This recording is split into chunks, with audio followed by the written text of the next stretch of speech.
Le rapport sur les intoxications volontaires par ingestion de paracétamol chez les mineurs, publié par l'Agence nationale de sécurité du médicament et des produits de santé, ANSM, soulève des préoccupations importantes concernant la sécurité et l'accès à ce médicament pour les jeunes.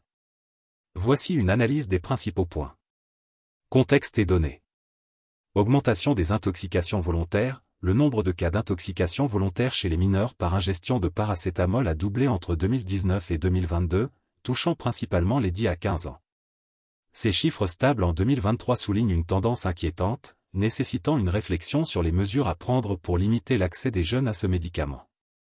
Comparaison avec d'autres médicaments, bien que le paracétamol soit au cœur des préoccupations, les chiffres relatifs à l'acide acétylsalicylique, aspirine, et à l'ibuprofène sont moins élevés et en baisse. Cela pourrait suggérer une spécificité du paracétamol en tant que méthode privilégiée de tentative de suicide chez les jeunes. Réaction et proposition de l'ANSM. Discussion sur l'interdiction de dispensation sans ordonnance. L'ANSM a envisagé l'idée de restreindre l'accès au paracétamol pour les moins de 18 ans sans prescription. Cependant, le comité scientifique permanent a exprimé des réserves sur l'efficacité d'une telle mesure. En effet, une interdiction stricte pourrait ne pas réduire le nombre de suicides et pourrait même encourager l'utilisation d'autres substances potentiellement plus dangereuses. Limitation pratique. Le comité a également mentionné plusieurs défis pratiques, tels que la difficulté pour les pharmaciens d'identifier l'âge des patients mineurs et l'absence de dose d'exonération claire. Ces obstacles compliquent l'application d'une interdiction efficace. Mesures alternatives et conclusions.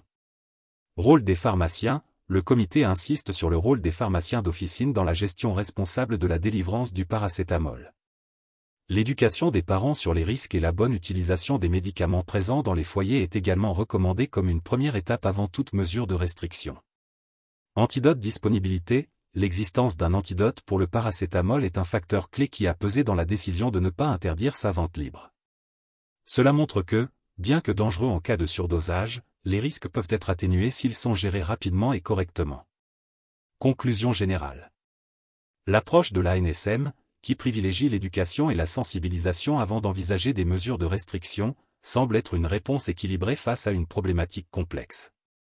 Cependant, la vigilance reste de mise pour prévenir les suicides chez les jeunes, en particulier dans le contexte de la pharmacie familiale.